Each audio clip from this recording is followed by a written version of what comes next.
Olá, tudo bem? Aqui é o Luiz e o vídeo de hoje é um trecho de um bate-papo que rolou outro dia aqui no canal com o Guga, o Rian e o Pedro, três desenvolvedores Web3 e blockchain que participaram de uma série de hackathons, que são competições de programadores, e alguns eles ganharam, outros eles perderam, mas nesse trecho em específico eles falam justamente sobre a experiência obtida e os aprendizados, mesmo nos hackathons que eles não venceram. Então, se você está aí com este receio de vou participar de um hackathon, não vou ganhar, vou perder meu tempo, será mesmo? A gente fala sobre isso nesse vídeo.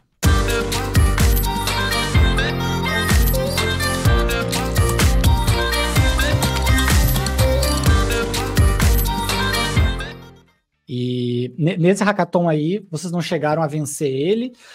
O que vocês acham que faltou ou o que vocês fariam diferente? Onde é que pegou aí? Cara, isso é até algo que eu ia comentar quando estava comentando sobre hackathons presenciais e online. Então, acho que essa questão, por ser um hackathon online, e desde o início foi explicitado assim que empresas poderiam participar. Então, o range de participantes de uma equipe era de 3 a 10. Então, você poderia ter equipes de 10 participantes. Sim. Então, você pega o primeiro colocado do desafio 1, foi uma empresa, foi a LoopPay, que com certeza fez uma solução muito bacana, mas imagino que já tinham uma parcela da solução desenvolvida por ser algo que eles já trabalham na empresa. Isso foi algo que eu acho que deu uma diferença, porque a gente partiu do absoluto zero. Então, não foi nem igual ao outro hackathon, no Rio de Janeiro, que a gente já tinha uma ideia, que a gente trabalhou em cima. Nesse hackathon do governo agora, a gente partiu do absoluto zero, da fase de idealização, igual o Pedro e o Guga estavam comentando. A gente chamou alguns especialistas, a gente chamou o pessoal no LinkedIn para bater um papo, para tentar aprofundar em nível de idealização, para onde que a gente ia seguir. Eu trabalho numa consultoria que tem alguns projetos na área fiscal. Eu chamei um diretor que está mais direcionado na área de fazenda da minha empresa, marquei um papo com ele, que inclusive acho que foi da onde surgiu um pouco essa ideia que a gente pivotou para a área de garantias. E, assim, isso é uma coisa talvez de hackathon online, assim, você abrange uma parte maior, então, da população que pode menos participar. Barreira, né? Menos barreira. Então, talvez essa empresa, se fosse no Rio de Janeiro presencial, talvez eles não teriam, talvez, a disponibilidade de ir até lá, porque para eles não valeriam a pena, porque eles teriam que deixar de trabalhar. Então, também no do Rio de Janeiro era separado, tinha uma categoria Pro Level, que era para empresas. Esse não tinha. Entendi. Então, não que esse tenha sido o único motivo, assim, a gente poderia ter, realmente, a gente saiu do zero, fim de semestre, cheio de prova, mas, assim, da minha percepção, cara, eu acho que a gente mandou super bem pelo tempo que a gente tinha. Igual o Pedro comentou, a gente estava fazendo uma solução simplificada, deu esse clique, cara, vamos colocar Chainlink Functions, não importa que a gente nunca mexeu, e, tipo, não tem tutorial na internet, não tem nada, é pegar a documentação e sofrer. Então, eu lembro que eu fiquei 2 dias, assim, sofrendo, os meninos falando, tipo, cara, deixa isso de lado, não sei se vale a pena, já gastou 2 dias nisso, o prazo está acabando. Eu lembro que eu fiquei um dia inteirinho tentando resolver a mesma coisa, não estava dando certo, e no fim das contas deu bom, assim. Então, acho que a gente superou bastante nesse último hackathon que a gente participou, fiquei bem orgulhoso de todo mundo, assim. E acho que a grande questão é essa também, de você participar de um hackathon. Tipo, você tem que levar o seu máximo, mas você tem que entender também. Esse hackathon tinha muita empresa participando, então isso é algo que é relevante para você até criar suas expectativas, né? Não ficar frustrado depois. Entendi. Eu acho que também, tipo, uma coisa também que a gente conseguiu ser muito bem lá na Zencon, que foi o hackathon no Rio de Janeiro, e acabou, pelo próprio regulamento desse hackathon, a gente não conseguiu exercer tão bem, foi a questão é que o Gustavo, ele preparou um pitch excelente para a gente lá no outro hackathon.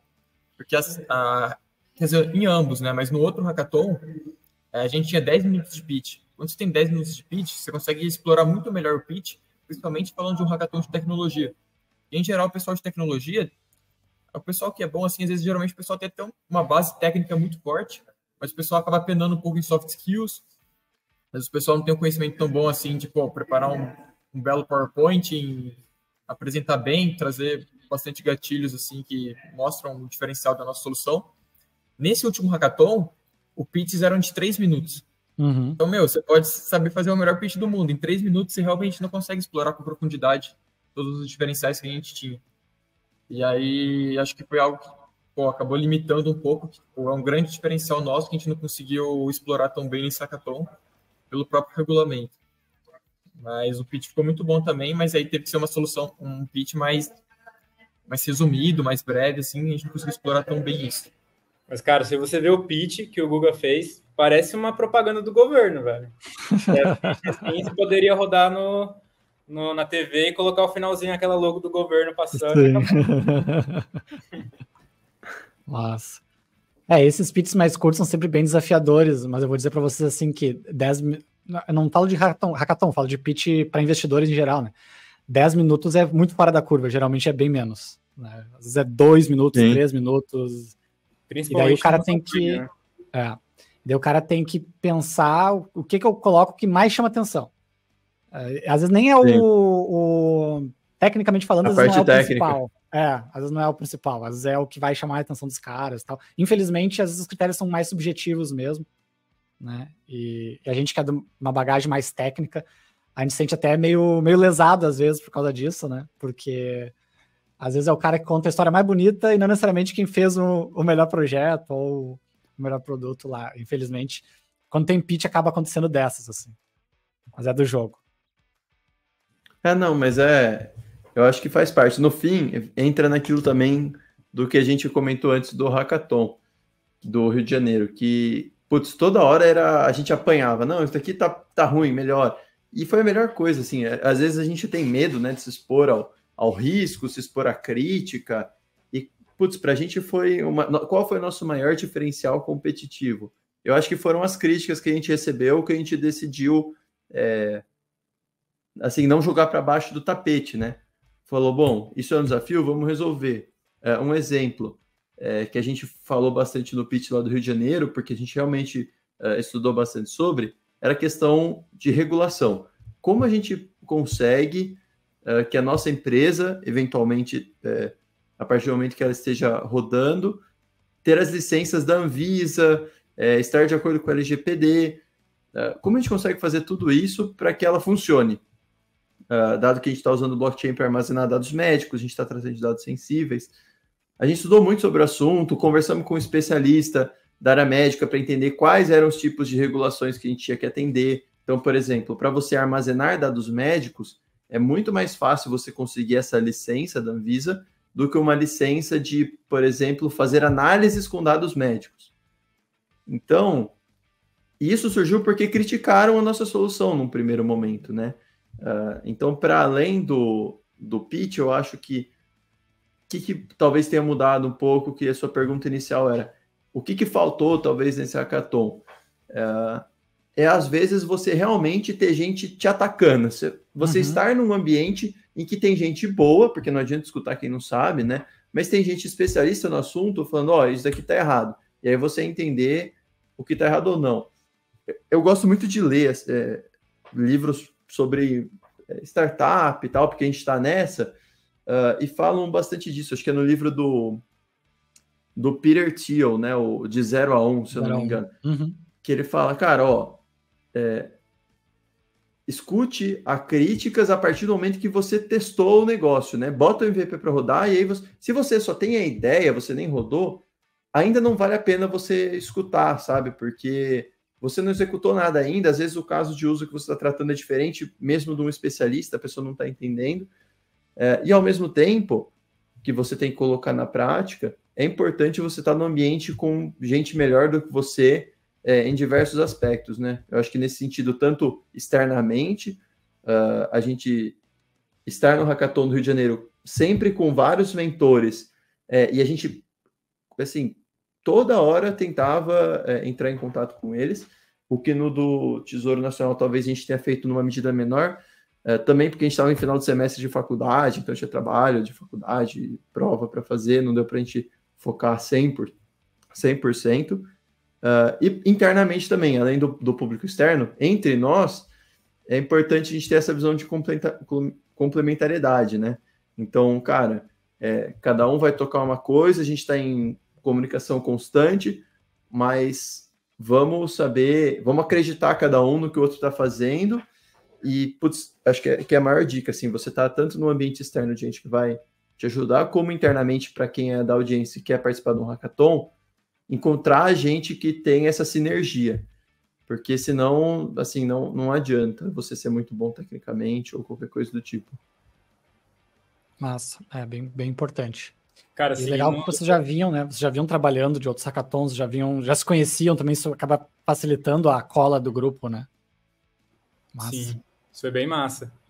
E seguindo nessa linha que o Guga estava falando, tem uma história bem interessante, assim, desse hackathon do Rio de Janeiro, que até é algo que eu encorajo, assim, o pessoal que está assistindo, se tiver a oportunidade de participar de um hackathon presencial, eu encorajo muito a participar, porque apesar de você também se beneficiar muito de um hackathon online, você consegue desenvolver muito, mas tem algumas coisas que você só vai conseguir viver no presencial, assim. Então, uma experiência bem maneira que a gente teve, bem nessa linha que o Guga estava falando, é que os mentores, eles ficavam rodando as mesas. Então, tipo, um certo mentor tinha alguns mentores e cada mentor foi designado a alguns grupos. Então, certo tempo, o cara ia lá na sua mesa, olhar o que você está fazendo, ver se você precisava de ajuda. Aí a gente pegou um mentor que foi na nossa mesa e falou, viu o que a gente estava fazendo e falou, tá, a gente estava colocando dados sensíveis numa blockchain pública e encriptografando eles com hash. Aí ele falou, tá, mas e se conseguirem quebrar esse hash? Aí, tipo, foi o que o Guga falou no início da conversa, foi a primeira grande bomba, que até você comentou de usar uma blockchain privada, uma blockchain pública. Como é que a gente ia fazer? Porque a gente queria os benefícios de uma blockchain pública e queria os benefícios de uma blockchain privada. E no momento ali que a gente estava desenvolvendo essa solução, foi a primeira grande bomba assim, que jogaram na gente, né? É a privacidade desses dados super sensíveis.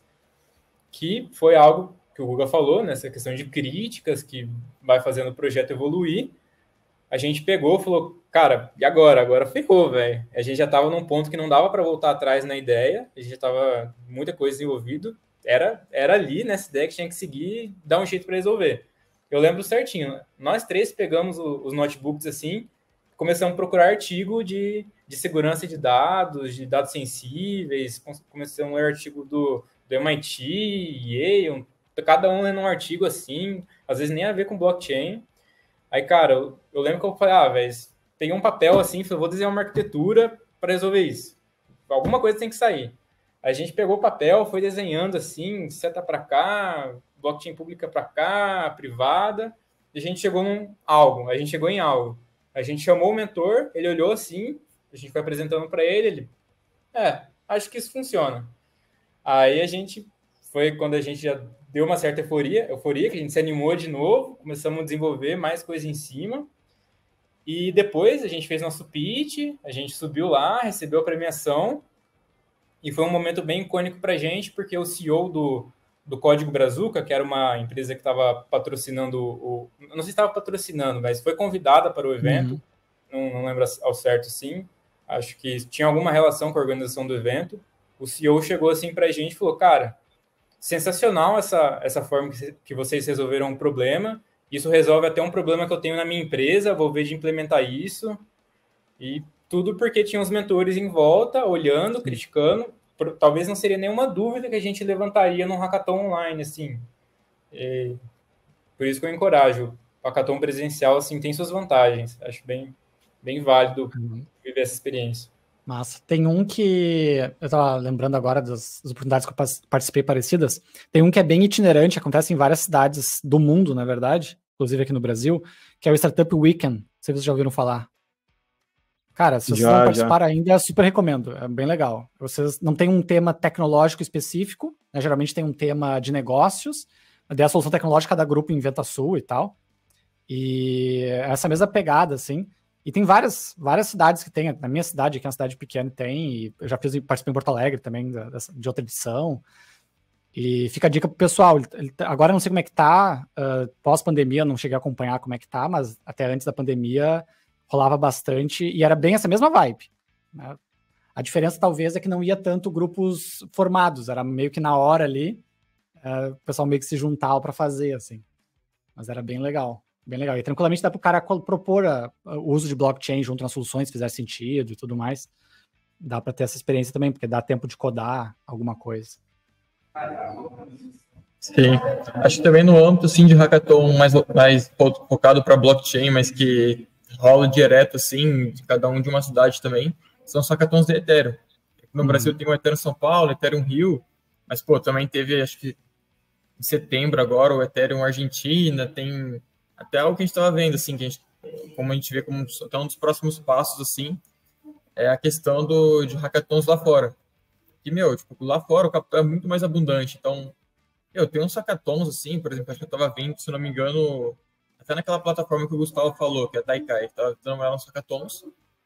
Tinha um hackathon lá que era, acho que o Ethereum Roma, se não me engano, o Ethereum Milão. Acho fazer que era... tipo Papa. Nem sei... Nem sei quantos mil euros de prêmio e tinha, 140, 150 participantes, que é relativamente pouco, assim, né? Sim. No hackathon. Então, lá fora, acho que tem muito mais hackathon, com muito maior premiação e, às vezes, a competitividade é até menor. Sim. Então, acho que vale muito a pena, assim, caçar mesmo e procurar e tentar e, às vezes, hackathon remoto, você participa aqui do Brasil mesmo e vendo o que dá, né? Uma dica que eu dou nesse sentido também é que eu acompanho muita empresa dessas de Web3, né? Morales, Anchor, Infura, essa galera do Chainlink. E essa galera tá sempre fazendo hackathon ou algum evento do tipo, né? Às vezes não é exatamente um hackathon, é mais um desafio, mas não no formato de hackathon. E se o cara colocar para seguir eles no LinkedIn ou seguir canal do YouTube dessas empresas de Web3 mais famosas, sempre acaba vendo uma oportunidade ou outra, assim, de poder estar participando de alguma atividade dessas, né? Isso aí, claro, geralmente é em inglês, principalmente dessas empresas de fora. Sim, eu ia comentar isso. Por exemplo, essas empresas curtem fazer esses desafios até para divulgar suas novas ferramentas. Aí saiu nova API. A gente faz um evento para ajudar a mostrar casos de uso, a galera tentar usar, aprender a usar, promover e tal. Exato. Aí isso foi algo que até me ajudou bastante em relação ao Chainlink Functions, porque tem a documentação, que é uma documentação que já ajuda, mas tinha muitos exemplos de caso de uso. E pelo que o Pedro pode até falar melhor, eu lembro que ele comentou comigo que teve exatamente isso, um desafio lá em algum hackathon, assim, algum evento que teve, do Chainlink Functions, que você, fazia uma solução em Chainlink Functions e acho que era 5 mil euros que ganhava, né? Ou 5 mil reais, se não me engano. Acho que era 5 mil euros mesmo. Então, essa é um grande exemplo da importância do inglês, cara. Você tem o inglês de ponta, já tá na área, saiu o Chainlink Functions, cara, já vai lá, já dá uma estudada, às vezes você pega uma premiação dessa sem grandes preocupações, assim. Sim, e o interessante é que no contexto de blockchain, acho que esses hackathons são justamente feitos assim para trazer desenvolvedores, assim, né? Acho que uma reflexão assim que eu acho que é válido trazer assim, nesse âmbito de blockchain, que às vezes o pessoal fica discutindo sobre blockchain, qual vai trazer mais usuário, qual vai trazer mais usuário. Mas eu acho que a blockchain que vai mais prosperar não é que ela vai trazer mais usuários em si. Quer dizer, no final das contas vai ser. Mas o que traz o usuário para a blockchain são as aplicações, né? Ninguém usa, vou usar a Polygon aqui. Não, o pessoal vai usar o DApp lá porque quer fazer stake de não sei o que, utilizando, sei lá o que. Quero fazer um empréstimo com o Aave, quero utilizar o Uniswap. Então, o grande lance das blockchains que elas perceberam é que elas precisam trazer desenvolvedores, elas têm que ser atrativas para as empresas e para os desenvolvedores para trazer a adoção dos usuários finais, né? E é justamente por isso que eles fazem tanto hackathon, assim, por exemplo, esse hackathon que a gente participou da Zencon é uma empresa de Dubai que tem a própria blockchain deles, EVM também, que é Zenic Smart Chain. E aí, tanto é que a gente teve que fazer o deploy na blockchain deles, a gente teve que utilizar um plugin deles, do aplicativo do aplicativo Nomo App, que é uma wallet para celular que eles têm, a gente teve que integrar nossa solução com isso. Então, acho que no final das contas o grande ponto assim, dos hackathons é formar uma comunidade, trazer desenvolvedores para a blockchain deles, né? Sim, sim. É semelhante que a gente fazer uma analogia, né? É semelhante ao que a gente vê na indústria de consoles, né? Não é necessariamente o console com mais poder de gráficos que vence. É o que tem os jogos que mais interessam ao público, né? É mais ou menos isso. Se o GTA 6 tá aí só no Play 5, aí... Se sair só no videogame, já era. Quebra, vai dar ruim. É mais ou menos onde a Nintendo se agarra, né? Que eles têm os exclusivos deles lá, eles não necessariamente, muitas vezes, têm os melhores componentes de hardware, mas eles têm os exclusivos. Quem gosta daqueles exclusivos acaba comprando, não interessa. Disney Plus também, né? Acho que é bem essa pegada. Exato. A Disney foi a mesma coisa, né? Então, essa é uma analogia muito interessante, que o pessoal discute muito, né? Qual blockchain que vai vingar, qual que vai ser maior, tecnicamente falando, é muito difícil de dizer isso, né? Vai ter que olhar o que está rodando em cada uma, né? Qual que está atraindo atenção pelas aplicações que estão lá de fato, né? Então, assim, também no final das contas, o usuário final, ele vai utilizar... Qual Layer 2 vai ganhar? Ele vai usar Polygon ou Arbitrum? O usuário final, ele não precisa saber qual é a diferença de tecnologia, ele vai ver as taxas e basicamente é isso. Sim. Então, acho que é bem nesse contexto mesmo. E aí, gostou desse trecho? Se você gostou, eu vou pedir o seu like e atribuição ao meu trabalho e recomendar que você se inscreva aqui no canal, porque saem vídeos como esse semanalmente por aqui. Aliás, se você gostou mesmo, eu vou deixar aqui embaixo na descrição e na sequência nos vídeos recomendados o bate-papo completo para você assistir ele, que tá muito legal. Combinado? Então um abraço e até o próximo. Valeu!